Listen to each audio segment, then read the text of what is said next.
Hello guys, आज हम बात करेंगे बहुत ही इम्पोर्टेंट टॉपिक के बारे में जिसका नाम है विटामिन। तो जैसे कि आप जानते हैं कि विटामिन ह्यूमन बॉडी में सिंथेसाइज नहीं होते, लेकिन हम खाद्य पदार्थों यानी फूड सब्सटेंस के रूप में हम इनको ग्रहण करते हैं और ये बहुत ही लो अमाउंट में रिक्वायर्ड होते हैं हमारी बॉडी के लिए, उनकी ग्रोथ के लिए और गुड हेल्थ के लिए। तो बात करेंगे यहाँ पर सबसे पहले विटामिन की डेफिनेशन के बारे में। तो any of a group of natural substance that are necessary in small amount for the growth and good health of the body are known as vitamin. अर्थात प्राकृतिक पदार्थों का ऐसा समूह जो शरीर की वृद्धि एवं अच्छे स्वास्थ्य के लिए अल्प मात्रा में आवश्यक हो, लो अमाउंट में रिक्वायर्ड हो, उसी को हम विटामिन कहते हैं। तो ये तो हमने बात की यहाँ पर विटामिन की डेफिनेशन के बारे में। अब यहाँ पर बात करेंगे विटामिन के इंपॉर्टेंट पॉइंट के बारे में। तो जो विटामिन है, इनकी जो सबसे पहले डिस्कवरी करने वाले थे, इनका जो आविष्कार किया था वो करने वाले थे काश्मीर फंक, और फंक ने 1912 में विटामिन का आविष्कार किया। अब यहाँ पर सबसे इंपॉर्टेंट बात है कि जो विटामिन होते हैं वे ऊर्जा के स्रोत नहीं होते, they are not source of energy, यानी इनके सेवन से हमारे शरीर को ऊर्जा प्राप्त नहीं होती। ये बहुत ही इंपॉर्टेंट बिंदु है जो आप याद रखेंगे। और फिर बात करेंगे आखिर जो विटामिन है ये करते क्या है फिर। तो यहां ध्यान रखेंगे कि शरीर की जो मेटाबॉलिक जो रिएक्शंस होती हैं उनमें ये हेल्पफुल होते हैं, उनमें ये सहायक होते हैं। यानी मेन रोल क्या है कि हमारी बॉडी में होने वाली जो मेटाबॉलिक रिएक्शंस होते हैं, मेटाबॉलिज्म में है और पापचय क्रियाएं हैं, उनको ये कंट्रोल करते हैं, उनमें ये हेल्पफुल होते हैं, लेकिन ये एनर्जी के सोर्स नहीं होती। तो ये तो हमने यहां पर बात की विटामिन के बारे में। अब यहां पर हम बात करेंगे विटामिन का वर्गीकरण, क्लासिफिकेशन ऑफ विटामिन के बारे में। तो जो विटामिन होते हैं उनको सॉल्युबिलिटी यानी उनकी विलेयता के आधार पर क्लासिफाई किया गया है। जैसे कि आप जानते हैं विटामिन होते कौन कौन से हैं, vitamin A, B, C, D, E और के, ये सभी हैं विटामिन, जिनको हम इंग्लिश के जो कैपिटल अल्फाबेट होते हैं उनके द्वारा हम इनको रिप्रेजेंट करते हैं। तो हमने बात की यहाँ पर सॉल्युबिलिटी यानी विलेयता के आधार पर विटामिन को क्लासिफाई किया गया 2 क्लासेज में। एक तो होते हैं वाटर सॉल्युबल और दूसरे होते हैं फैट सॉल्युबल, यानी जल में विलयशील, और दूसरे होंगे वसा में विलयशील। तो इनको याद करने की जो ट्रिक है वो ट्रिक क्या है, भैंस गई पानी में, भै इंडिकेट फॉर बी, स इंडिकेट फॉर सी, यानी विटामिन बी और विटामिन सी क्या है, ये पानी में घुलनशील है। यानी विटामिन बी और विटामिन सी जो होते हैं ये तो है वाटर सॉल्युबल यानी जल में विलयशील हैं, पानी में विलयशील हैं। लेकिन बाकी के जो आपके विटामिन बचे कौन कौन से, बी और सी तो हो गए आपके जल में विलयशील, लेकिन जो बाकी जो बचे रिमेनिंग वो कौन कौन से हैं, विटामिन ए, डी, ई और के, ये जो है बाकी आपके, ये सभी के सभी क्या होते हैं, फैट सॉल्युबल होते हैं। ये जो विटामिन हैं ये हैं वसा में विलयशील, यानी ये तो होंगे वसा में विलय, और जो विटामिन बी और जो सी हैं ये होंगे जल में विलयशील, वाटर सॉल्युबल होंगे। अब यहां पर हम बात करेंगे विटामिन के रासायनिक नाम के बारे में, केमिकल नेम ऑफ विटामिन के बारे में। तो यहां पर जो उसकी ट्रिक रहेगी वो ट्रिक है रथ एक टॉफी। यहां लिखा है मैंने रथ एक टॉफी, यानी जो विटामिन ए है उसका जो केमिकल नेम होगा वो होगा रेटिनॉल। विटामिन बी का जो केमिकल नेम है वो है thiamine, therm indicate for thiamine. Vitamin C का जो केमिकल नेम है A indicate for ascorbic acid, ascorbic अम्ल। विटामिन डी का जो केमिकल नेम है क इंडिकेट फॉर कैल्सीफेरॉल।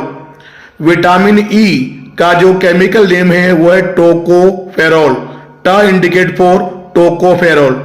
और विटामिन के का केमिकल नेम जो है वो है फिलोक्विनोन, फी इंडिकेट फॉर फिलोक्विनोन। तो ये तो आपके जो नॉर्मल विटामिन हैं उनके हमने बात की यहां पर केमिकल नेम के बारे में, उनके रासायनिक नाम के बारे में। अब जो हमारे विटामिन बी कॉम्प्लेक्स है यानी B1 से लेके B12 तक के जो विटामिन हैं उनको याद करने की जो ट्रिक रहेगी वो रहेगी थारा न्यू पैंट पर बसा। थारा न्यू पैंट पर बसा। विटामिन B1 का जो केमिकल नेम है थायमीन है। विटामिन B2 का जो केमिकल नेम है राफ indicate for riboflavin.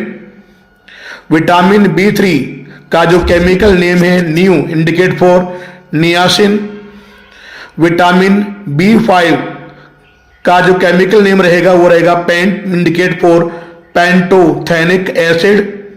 Vitamin B6 का जो केमिकल नेम रहेगा पर इंडिकेट फॉर पायरिडॉक्सिन।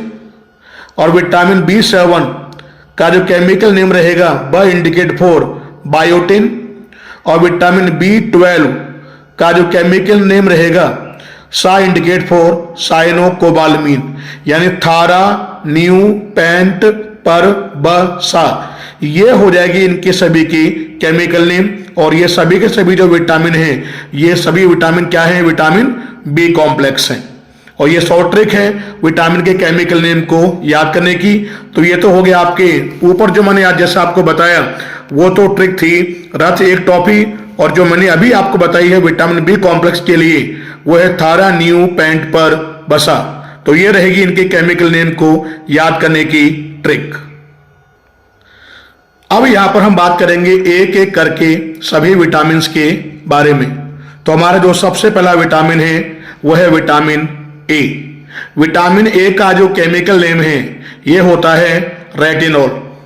और विटामिन ए की डेफिशिएंसी से जो रोग होता है वो है रतौंधी, जिसे हम कहते हैं नाइट ब्लाइंडनेस, यानी रात में बिल्कुल दिखाई नहीं देना। यानी जब नाइट जो होगी, रात जब होगी तो उस समय बिल्कुल भी दिखाई नहीं देगा नाइट ब्लाइंडनेस में यानी रतौंधी रोग में। और दूसरी बात यहां ध्यान रखेंगे कि जिसमें बीटा कैरोटीन होगा, बीटा कैरोटीन जिसके अंदर भी प्रेजेंट होगा उसमें प्रेजेंट होगा विटामिन ए।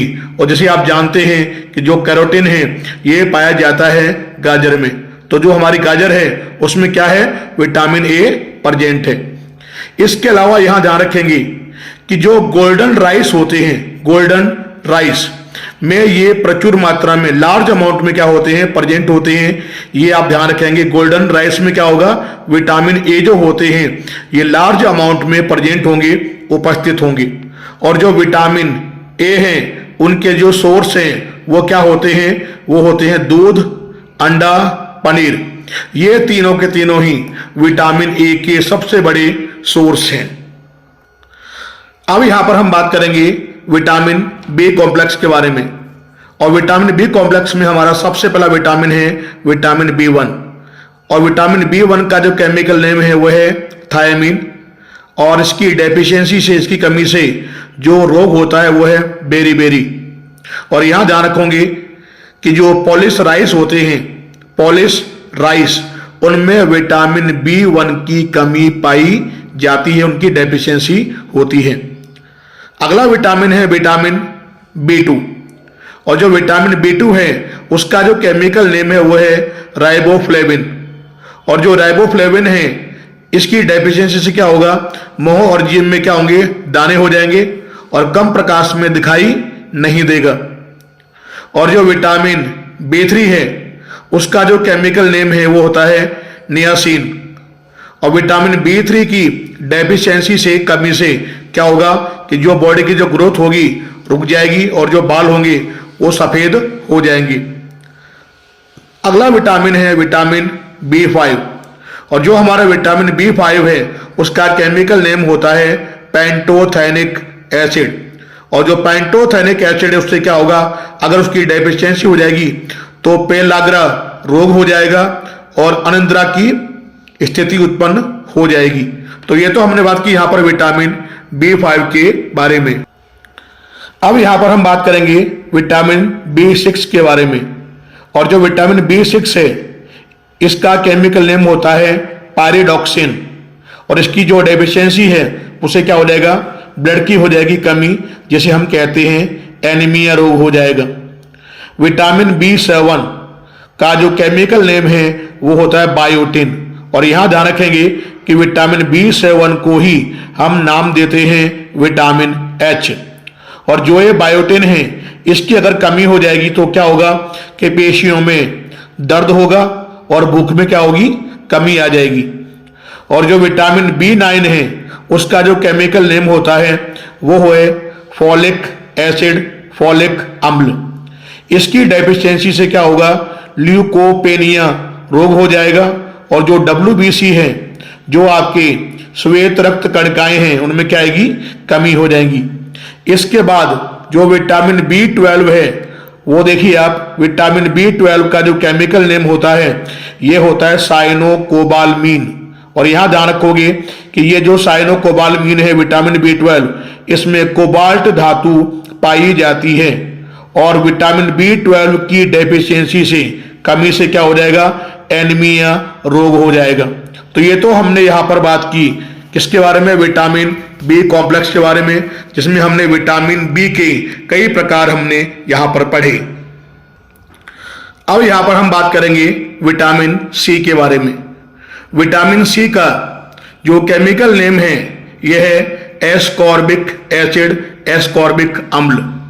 और विटामिन C की डेफिशिएंसी से स्कर्वी नामक रोग हो जाता है। स्कर्वी, इसमें होता क्या है कि मसूड़ों से खून निकलता है।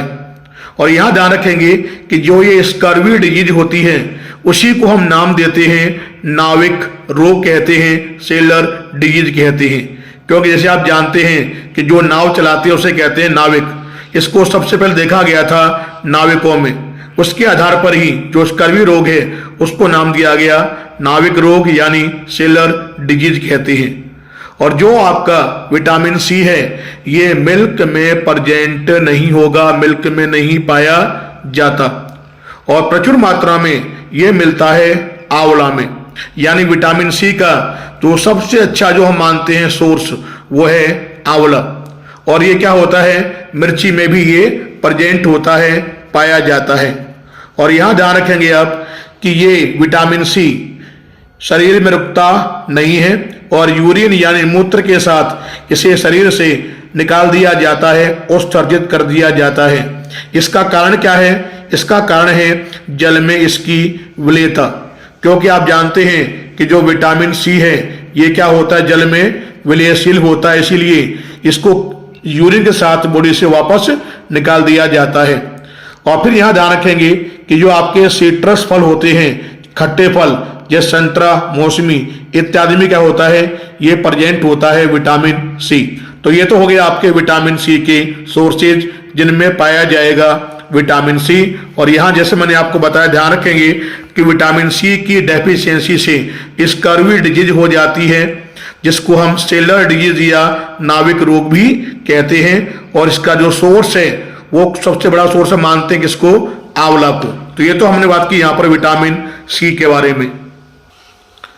अब यहां पर हम बात करेंगे विटामिन D के बारे में।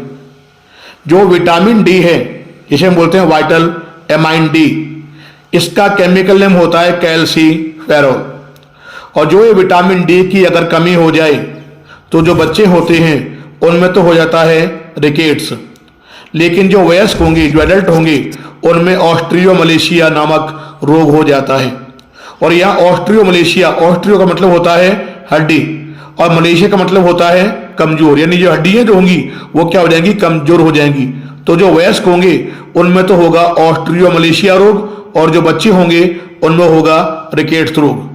और जो विटामिन D होता है उसी को हम क्या बोलते हैं, सनशाइन विटामिन कहते हैं। और जैसे कि आप जानते हैं कि जो नवजात शिशु होते हैं उनमें मोस्टली होता है पीलिया रोग। जब वो पैदा होते हैं तो उनमें होता है पीलिया रोग। तो जब सूर्य जब लाल हो, जब सूर्य उगता है उस समय शिशु को सूर्य के प्रकाश में रखा जाता है, जिससे क्या होता है, उनको विटामिन D मिलता है और जो पीलिया रोग है वो समाप्त हो जाता है। तो यहां ध्यान रखेंगे विटामिन C को हम क्या बोलते हैं, सनशाइन विटामिन कहते हैं। और जो बच्चे होंगे उनमें तो होगा रिकेट्स रोग हो जाएगा और जो वयस्क होंगे उनमें ऑस्ट्रियोमलेशिया नामक रोग हो जाएगा। विटामिन D का जो केमिकल नेम है वो है कैल्सीफेरॉल। अब यहाँ पर हम बात करेंगे विटामिन ई के बारे में। जो विटामिन ई है उसका केमिकल नेम होता है टोकोफेरोल, और जो टोकोफेरोल है उसकी डेफिशिएंसी अगर हो जाए, विटामिन ई की कमी हो जाए, तो क्या होता है कि इनफर्टिलिटी यानी जनन क्षमता में क्या आती है, कमी आ जाती है। इसे हम बोलते हैं बांझपन। और जैसे कि आप जानते हैं कि जनसंख्या वृद्धि में हम सबसे आगे हैं, तो भारतीयों में विटामिन बी, जो आपका विटामिन ई है, ये खूब उपस्थित है, खूब प्रेजेंट है। और यहां ध्यान रखेंगे कि जो विटामिन ई है उसी को हम एक नाम और देते हैं, उसको हम ब्यूटी विटामिन, सौंदर्य विटामिन भी कहते हैं। यानी जो विटामिन ई है उसको क्या बोलते हैं, सौंदर्य विटामिन, ब्यूटी विटामिन भी कहा जाता है। और ये इसलिए क्योंकि जो विटामिन ई होता है उसमें एंटीऑक्सीडेंट प्रॉपर्टी यानी प्रतिऑक्सीकारक गुण पाए जाते हैं। और जो विटामिन ई का जो सोर्सेज है वो कौन कौन है, अंकुरित गेहूं, हरी सब्जियां, ये दोनों जो मैंने लिखे हैं ये दोनों ही क्या है, विटामिन ई के बहुत अच्छे सोर्सेज हैं। तो ये इनका अगर आप सेवन करेंगे तो ये नहीं है कि आप इनका सेवन करेंगे तो आप तुरंत ही क्या हो जाएंगे कि सुंदर हो जाएंगे। तो कुल मिलाकर ध्यान रखेंगे कि इनको आप अल्प मात्रा में सेवन करें, कम मात्रा में लें। और इन्हीं विटामिन को, विटामिन ई को ही हम क्या बोलते हैं, ब्यूटी विटामिन या सौंदर्य विटामिन कहते हैं। जो कहाँ मिलेगा आपको, इसके सोर्सेज क्या क्या बताया मैंने आपको, अंकुरित गेहूं और हरी सब्जियों में ये पाया जाता है। अब हमारा विटामिन है अगला, जिसका नाम है विटामिन के।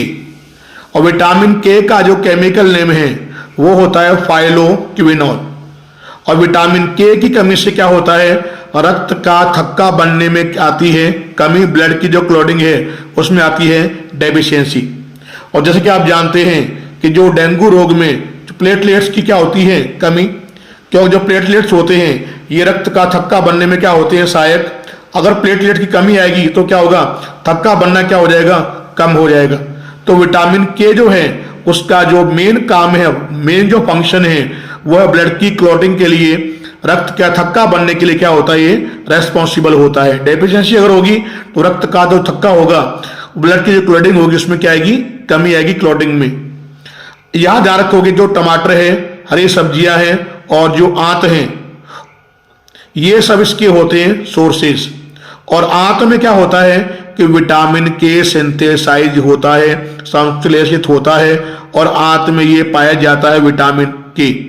और विटामिन के का जो अन्य नाम है वो ध्यान रखेंगे, उसको हम बोलते हैं नेप्थोक्विनोन। ये विटामिन के का अदर नेम है, अन्य नाम है। क्या नाम बताया मैंने आपको, नेप्थोक्विनोन। और यहां ध्यान रखेंगे कि जो दोनों आते हैं, दोनों आते कौन कौन सी, बड़ी आंत और छोटी आंत, जिसे हम कहते क्या है, लार्ज इंटेस्टाइन और स्मॉल इंटेस्टाइन। इन दोनों में ही क्या होता है कि जो विटामिन के है ये पाया जाता है, क्योंकि ये आंतों में क्या होता है, सिंथेसाइज होता है, संश्लेषित होता है। तो ये तो हमने बात की यहाँ पर विटामिन के बारे में। और यहाँ ध्यान रखेंगे कि जो विटामिन के है ये ब्लड की क्लॉटिंग के लिए, रक्त का थक्का बनने के लिए रेस्पॉन्सिबल है, उत्तरदायी है। अगर विटामिन के की कमी होगी तो ब्लड की जो क्लॉटिंग होगी उसमें क्या आएगी, कमी आएगी, रक्त का थक्का बनने में कमी आएगी। तो ये तो हमने बात की यहाँ पर विटामिन के बारे में।